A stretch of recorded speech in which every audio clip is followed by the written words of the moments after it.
विभाग ने गुनाह किया व सजा हम सब भुगत रहे हैं, ये कहना है गृह रक्षक के अभ्यर्थियों का। दरअसल विगत मार्च 2023 में गृह रक्षकों की बहाली के लिए वैकेंसी निकाली गई, जिसमें पढ़े लिखे युवा छात्र छात्राओं ने ऑनलाइन आवेदन भरा, एडमिट कार्ड भी आए, फिजिकल भी हुआ, उसके बाद मेडिकल भी लिया गया और फिर मेरिट लिस्ट में नाम भी आया। जब युवक युवतियों ने विभाग में जाकर ज्वाइनिंग करना चाहा तो उन्हें ये कहकर हटा दिया गया कि वो अंडर एज है।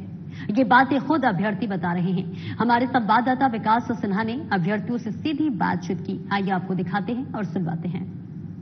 ये है पलामू जिला के गृह रक्षक अभ्यर्थी। इन्हें सफल कहें या असफल, बड़ा मुश्किल लग रहा है। ये लगभग करीब 200 की संख्या में है। पिछले मार्च को इन्होंने फॉर्म ऑनलाइन अप्लाई किया था। ऑनलाइन के बाद इनके पास एडमिट कार्ड आया, ये फिजिकल में भी शामिल हुए, मेडिकल भी पास किया। प्रकाशित जो होता है लिस्ट, मेरिट लिस्ट में भी इन लोगों का नाम आया।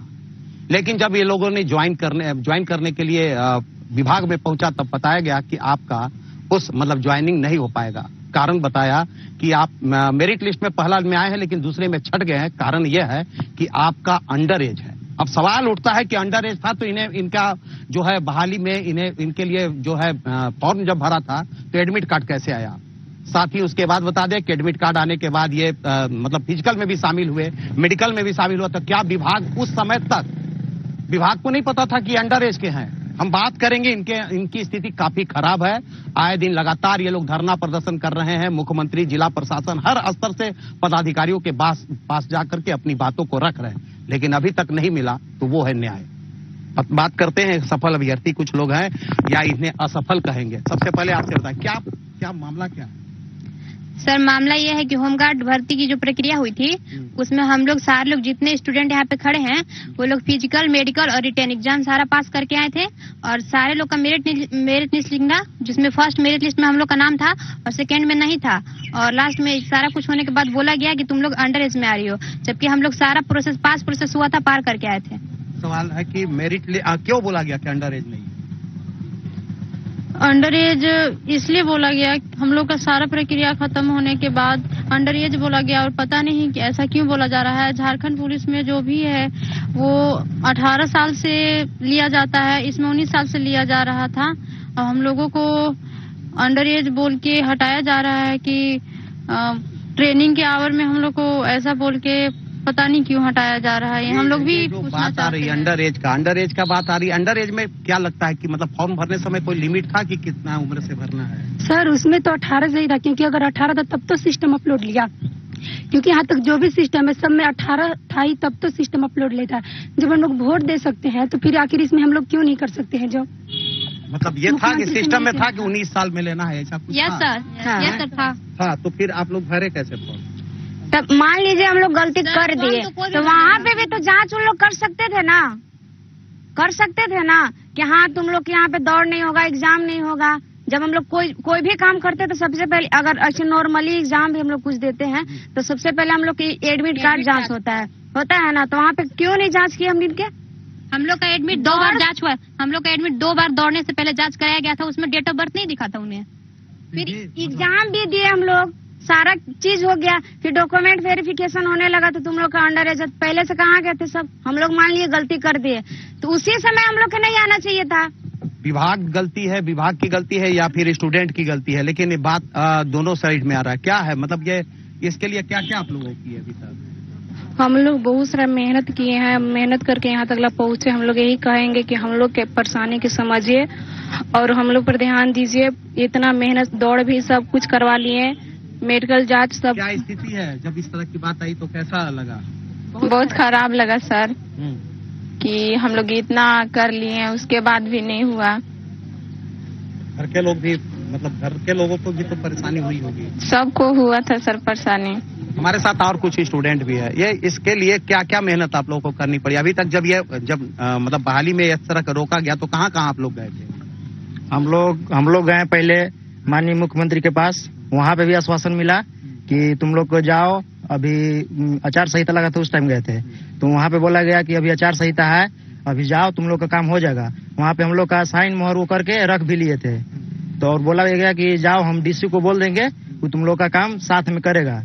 लेकिन सर वहाँ से कुछ नहीं हुआ। फिर गए कल्पना सोरेन के पास, वहाँ पे भी रिसीविंग मिला है, लेकिन वहाँ से भी कुछ अभी नहीं आया है। निराशा हाथ चली गई। हाँ, सभी तरफ अभी निराशा लग रही है। Yes sir. उम्मीद है कि मतलब क्या उम्मीद है अभी भी? लगता है कि कुछ हो पाएगा? होने लायक तो है, मतलब चाहेंगे तो ये हो, मतलब अभी भी उम्मीद की किरण है कि हाँ, मतलब उम्मीद हो सकती है कि मतलब ऐसा 99% उम्मीद है सर कि हम लोग का हो जाएगा, है ना, हो जाएगा। उम्मीद है, पूरा उम्मीद है। कितना मतलब क्या लगता है सरकार की नींद जागेगी? जागेगी, बिल्कुल जागेगी। हैं? हम लोग जहाँ तक हो पाएगा हम लोग वहाँ तक जाएंगे। जाएंगे। हाँ सर, कोशिश में हाँ संघर्ष करेंगे, हारेंगे नहीं कभी। हाँ? हम लोग को न्याय मिलना चाहिए। कितने मांगते? अन्याय हुआ है तो न्याय मिलना चाहिए हम लोग को। न्याय मिलनी चाहिए। सरकार को जगाने का प्रयास कितना हो रहा है? सर हम लोग तो पूरी तरफ से कोशिश कर रहे हैं, और जब से ये मैटर आया है तब से हम देखे तो थोड़ा सा निराशा लगा हुआ है, क्योंकि सर जितने भी हैं सब रिश्ते में तो सब सर गांव घर की हैं, बहन बेटियां ही हैं। हम कोशिश कर रहे हैं कि सर सबका हो जाए, और इसी उम्मीद के साथ सर हम लोग सीएम साहब के साथ गए थे और कल्पना मैडम के भी पास गए थे। मतलब सर जहां नहीं जाना चाहिए हम लोग पूरा कोशिश कर रहे हैं सर। कोई मंत्री कोई विधायक नहीं सर, हम लोग अगर सपोर्ट थोड़ा सा ही मिल जाता है, चाहे जो भी हो सर, हम लोग हर जगह जाते हैं। और सर एक रिसीविंग है, हम लोग जो मैडम के पास गए थे वो सर रिसीविंग भी मिला है। 12 तारीख को गए थे तो मैडम के पास भी एक रिसीविंग है, वहां से मिला है। और सबसे बड़ा चीज है कि सर अगर इन लोग के साथ ये प्रॉब्लम नहीं होती शुरू में ही तो हम लोग इतना कष्ट नहीं झेलना पड़ता। हर जगह आश्वासन मिल रहा है। जी, आश्वासन मिल रहा है कि आपका काम हो जाएगा, थोड़ा सा देर लगेगा, सब्र करिए। लेकिन सर सब्र नहीं हो रहा है। कब करे सर? 6 महीना, 7 महीना, 8 महीना हो गया। और सर कुछ लोग जो साथ में उन लोगों को सुनने में आ रहा है कि ट्रेनिंग में भेजा जा रहा है। सर हम लोग को जब सवाल यही जवाब यही चाहिए कि सर सबको साथ में मेहनत किए हैं, दौड़े हैं, एग्जाम निकाले, जो भी किए हैं, तो सर साथ में सबको ट्रेनिंग भेजा जाए, यही बात है। और सर अगर जी सर हम मांग यही करते हैं कि जितने भी अभ्यर्थी हैं सब लोग मेहनत किए हैं, समान मेहनत किए हैं, साथ में दौड़े हैं, तो सबका होना चाहिए, यही है।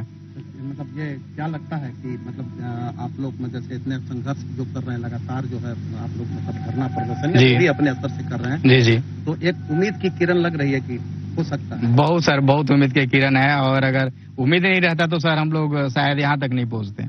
हमारे साथ कुछ गार्जियन है, क्या लगता है आपकी बच्चियां जो या बच्चे हैं क्या किस उम्मीद में? उम्मीद तो है सरकार कुछ सुनेगा। हाँ। आपका क्या कहना, क्या लगता है? देखिए मेरा कहना यही है कि सरकार जब इन लोगों को सारा प्रक्रिया बराबर हुआ, जो एज में था, जो अंडर एज था उसका भी, यानी उन लोग के बराबर है, तो उन लोग को जब भेजा जा रहा है ट्रेनिंग में तो इन लोग को भी भेजा जाए। और हमको कहना है मुख्यमंत्री साहब से कि बेटी के लिए इतना योजना, इतना स्कीम चलाते हैं, तो जब बेटियां आगे आई हैं खड़ा होके, तो उन लोग को रक्षाबंधन से पहले अगर सौगात दे दे इन लोग का तो और ही अच्छा होगा। और उम्मीद है तो मात्र 2 महीना तक हम लोग शांति तरीके से रहेंगे। अगर सरकार भी हम लोग के बात नहीं सुनेगी तो फिर हम लोग सरकार का भी विरोध कर देंगे। ऐसे हम लोग बेटियों के लिए सरकार कई योजनाएं चला रही है, बेटियों को पढ़ाने के साथ साथ उन्हें रोजगार दिलाने के लिए। अब बेटियों के वक्त आया है उनका हक लेने के लिए। राखी का त्योहार आ रहा है और ऐसे में तमाम पलामू की बेटियां हो और भाइयों ने भी सरकार से न्याय मांगा है। कहा है कि राखी का कर्ज अदा करिए, और साथ ही ये भी कह रहे हैं कि आपने जो आप बेटियों को जो इतनी आगे बढ़ाने के लिए इतना लगातार आप बातें कह रहे हैं तो उस पर अमल भी करिए।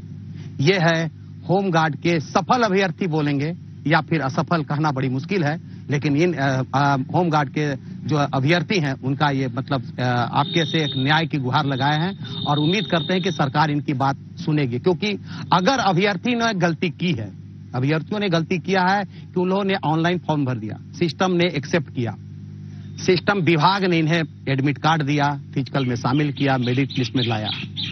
अब उसके बाद अगर यह कहकर छाड़ दिया जाए कि आप अंडर एज हैं तो यह कहीं से अतिशयोक्ति नहीं है।